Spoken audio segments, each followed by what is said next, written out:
My dear students, welcome back to our channel. In this video, I will be explaining the BBA second semester subject Organizational Behavior as prescribed by Osmania University and other universities of Telangana. We will go through the important questions and answers one by one.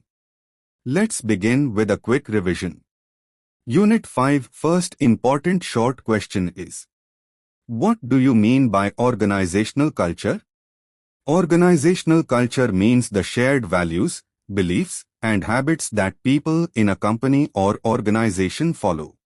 It is like the personality of the organization, how people behave, communicate, and work together. Just like every family has its own way of doing things, every organization has a unique culture. For example, in some companies, teamwork and respect are very important, so everyone helps each other and talks politely. In others, competition and fast work are the focus, so people work quickly and try to be the best. This culture affects how happy employees are, how they do their work, and how the company grows. So, organizational culture is the invisible glue that holds employees together and guides their actions in the workplace. Understanding it helps people work better and makes the company successful. Example: imagine a school where everyone is encouraged to be creative and friendly. This school's culture is friendly and innovative. Students and teachers feel happy and motivated to learn and teach. Next important short question is: to write short notes on morale. Morale means the feelings and attitude of people in a group or organization. When morale is high, employees feel happy, confident, and motivated to work hard. When morale is low, people feel unhappy, tired, or stressed, which can reduce their performance. Morale is important because it affects how well a team works together and how much effort people put into their jobs. Good morale leads to better teamwork, creativity, and success for the company. Example: imagine a company where the boss appreciates employees, listens to their problems, and rewards good work. Here, employees will feel valued and their morale will be high. But if the boss ignores them or scolds too much, morale will drop, and workers may not do their best. In short, morale is like the energy and spirit of workers that helps an organization succeed. Next important short question is: 3. Managing conflict. Conflict means a fight or disagreement between people. In organizations, conflict can happen between employees, teams, or managers because of different opinions, goals, or misunderstandings. How to manage conflict? 1. Talk calmly, speak to the person directly and politely. 2. Listen to others, try to understand their side. 3. Find common ground, focus on shared goals, not differences. 4. Involve a senior. If things don't improve, take help from a manager. Example: Ravi and Priya were working on a project. Ravi wanted to finish quickly, but Priya wanted more time for quality. They argued. Their manager called both, listened to them, and helped them agree on a plan with a clear timeline and quality checks. Easy way to remember TLCM. Talk, listen, common goal, managers help. Managing conflict well creates peace, better teamwork, and successful work results. It is important for a happy and productive workplace. Next important short question is: 4. What is organizational effectiveness? Organizational effectiveness means how well an organization achieves its goals using the available resources like people, money, time, and technology. It shows how smartly a company works to get good results. In simple words, it tells us how good is the organization at doing its job. Example. Imagine a school. If the school has good teachers, students get high marks, classes are on time, and parents are happy, then the school is effective. But if classes are missed, students fail, and parents complain, the school is not effective. Key points to remember: easy trick, grow. G. Goals are achieved. R. Resources are used wisely. O. Output is good, results. W. Work is smooth and organized. So, organizational effectiveness is all about doing the right things in the right way to get the best results. It helps a business grow, stay competitive, and keep employees and customers happy. Next important short question is 5. What do you mean by organizational power and politics? Organizational power is the ability of a person or group to influence others' decisions and actions at work. It's like having a steering wheel in a car. You can point the team in a certain direction. For example, a manager who controls the budget has power to decide which project gets money. Organizational politics are the actions people take, sometimes quietly, to gain more power, resources, or visibility. Think of it as office chess. You might build alliances, share just enough information, or promote your ideas at the right time. For example, two team leads both want the next big project. One might subtly share achievements with senior leaders to win support. Why it matters? Power without positive politics can feel unfair. Politics without ethics can harm trust. Easy trick to remember, PP.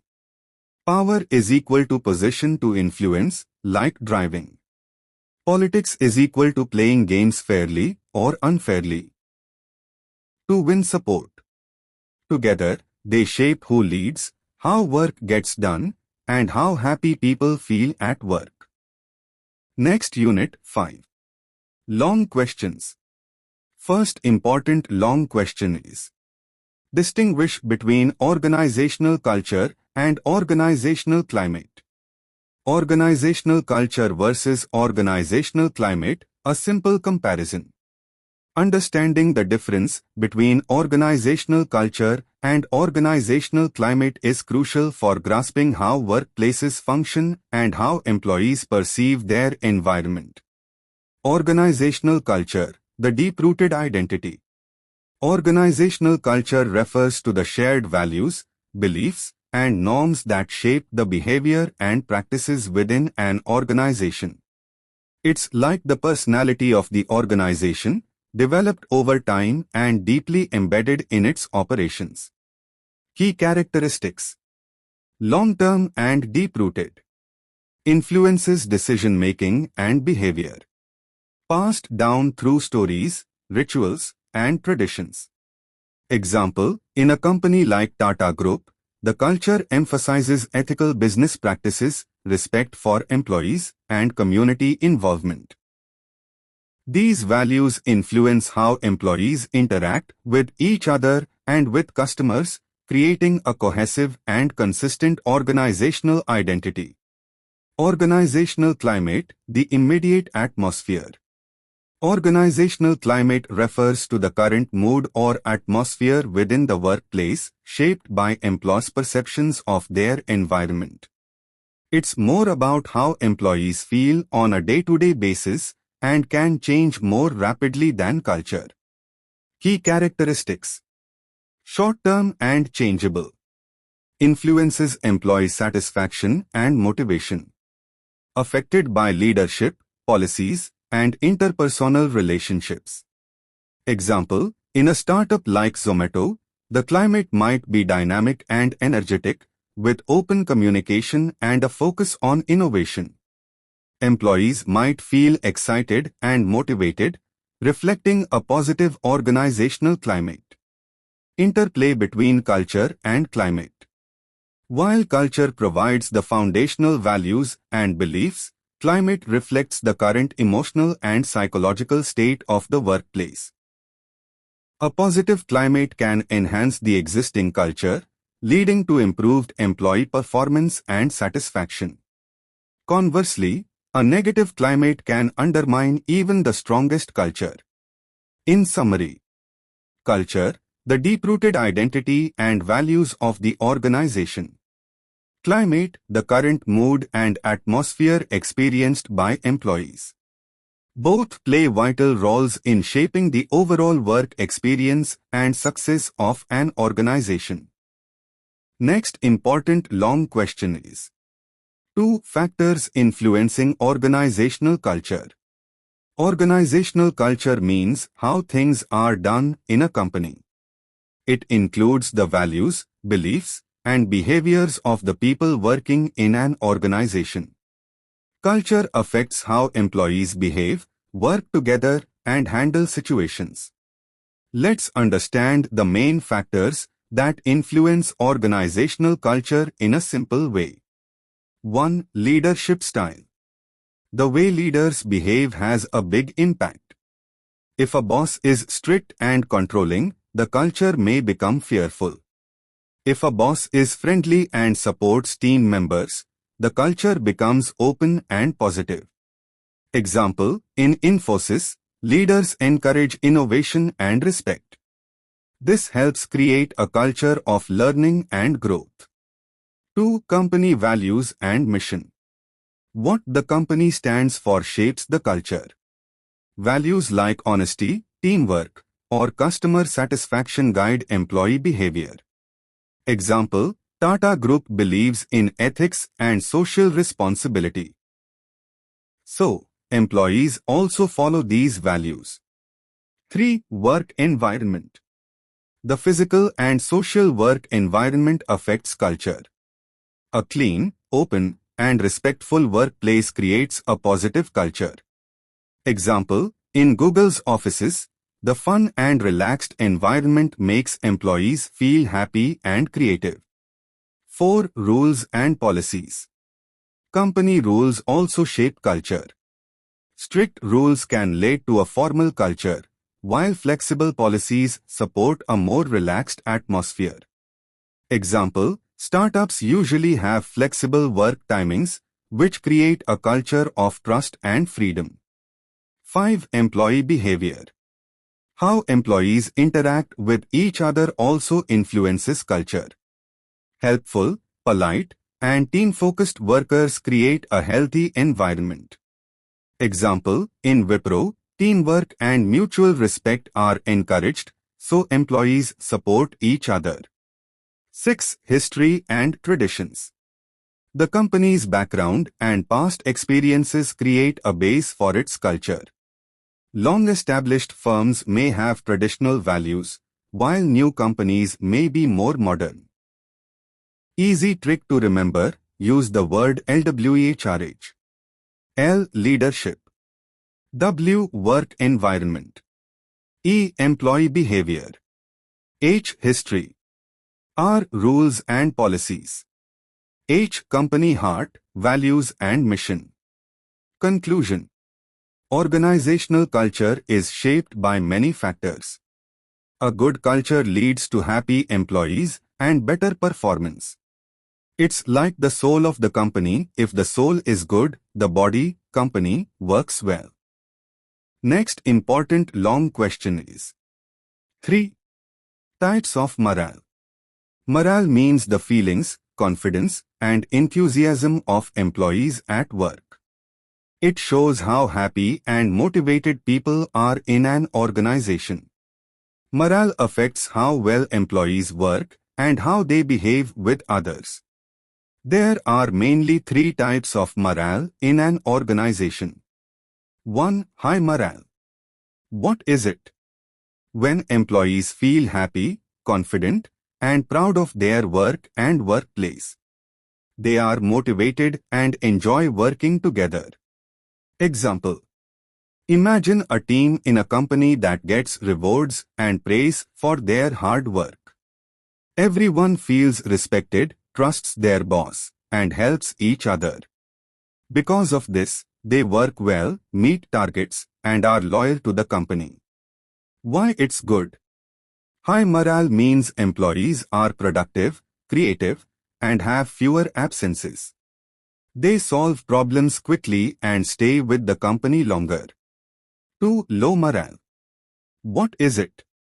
When employees feel unhappy, stressed, or ignored. They don't trust the management and don't enjoy their work. Example: if a company constantly ignores employee problems, pays low salaries, or bosses are harsh, employees may feel sad and frustrated. They might come late, do their work slowly, or even leave the company. Why it's bad? Low morale causes poor work quality, more mistakes, absenteeism, and high staff turnover. 3. Neutral morale. What is it? Employees neither feel very happy nor very sad about their work. They do their job but without much enthusiasm or commitment. Example: in a company where the management neither appreciates nor punishes employees, people may feel just okay about their job. They do the work but don't try extra or feel loyal. Why it's risky?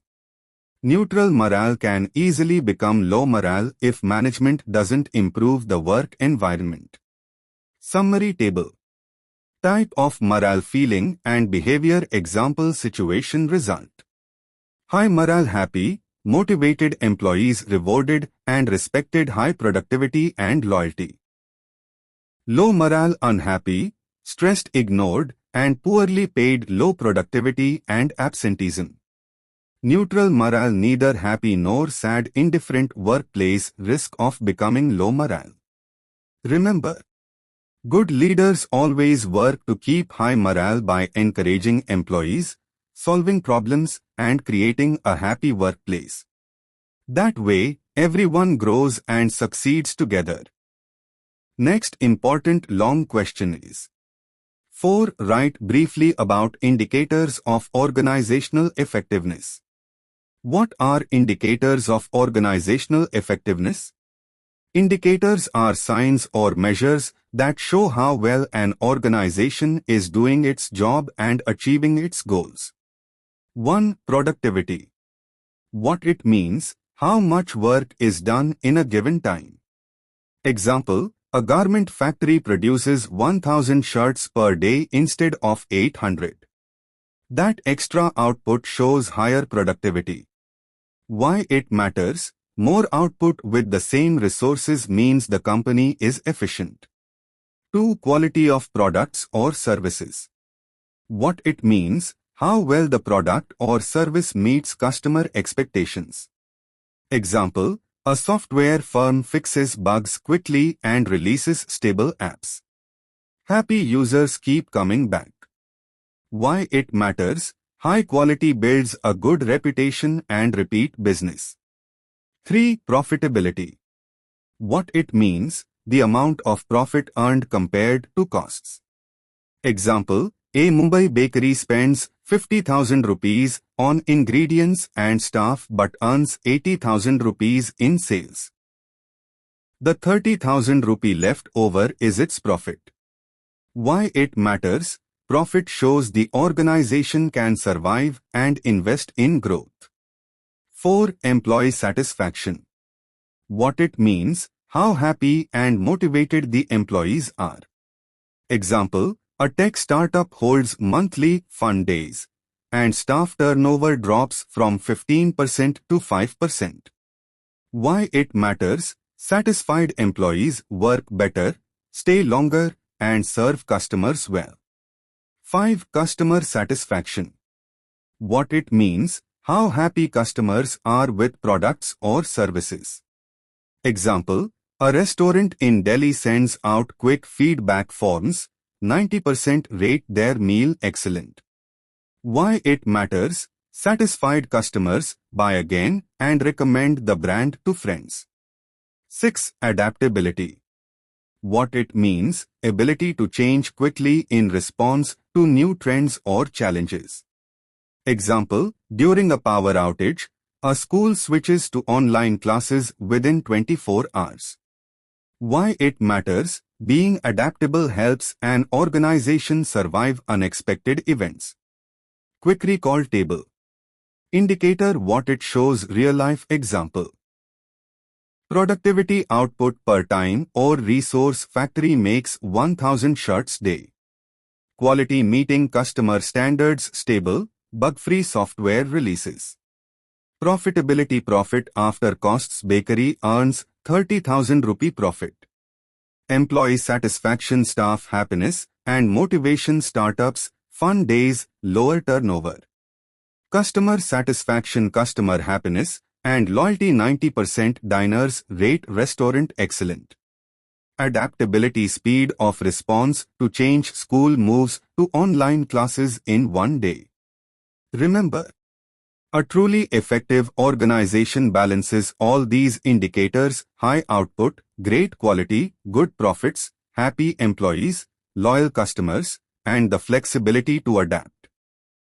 Next important long question is 5. Achieving organizational effectiveness.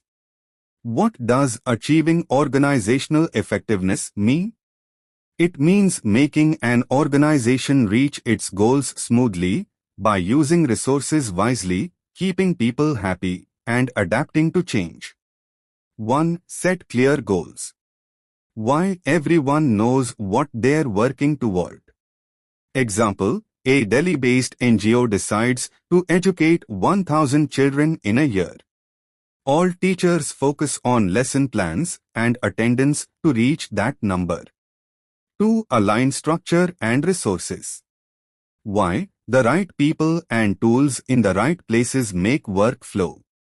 Example: a small Mumbai cafe assigns one person for drinks, another for snacks, and buys a fast coffee machine so orders never back up. 3. Empower employees. Why? When staff feel trusted, they do better work and solve problems fast. Example: at a Pune IT firm, developers choose their own coding tools and peers review each other's work, bugs fall by 40%. 4. Encourage learning and innovation. Why? New ideas and skills keep the organization ahead. Example: a Bengaluru startup holds monthly hackathons where anyone can pitch a product idea. One hackathon led to a popular mobile feature. 5. Monitor and measure progress. Why? Checking results early lets you correct course before it's too late. Example: a Chennai garment exporter tracks weekly production versus targets. If numbers fall, supervisors step in immediately. 6. Adapt quickly to change. Why? Markets and technology shift fast. Flexibility is key. Example: during a local power cut, a Surat textile mill switched to diesel generators and kept its looms running without delay. 7. Strong leadership and communication. Why? Good leaders inspire trust, clear messages prevent confusion. Example: at a Kolkata bank branch, managers hold a 10-minute morning huddle to share goals, praise wins, and flag problems. Quick recall summary. Step: what it does. Indian example. 1. Clear goals focuses everyone's efforts. NGO aims to teach 1000 children year. 2. Align structure places people and tools wisely. Cafe assigns roles and buys coffee machine. 3. Empower employees builds trust and faster problem solving. IT firm lets devs choose tools. 4. Learning and innovation sparks fresh ideas. Startup hackathons yield new features. 5. Monitor and measure catches issues early. Exporter tracks weekly production. 6. Adapt to change stays resilient. Mill switches to generators instantly. 7. Leadership and communication inspires and informs bank's daily morning huddle. Remember, by setting clear goals, aligning resources, empowering people, and staying flexible, any organization can become truly effective.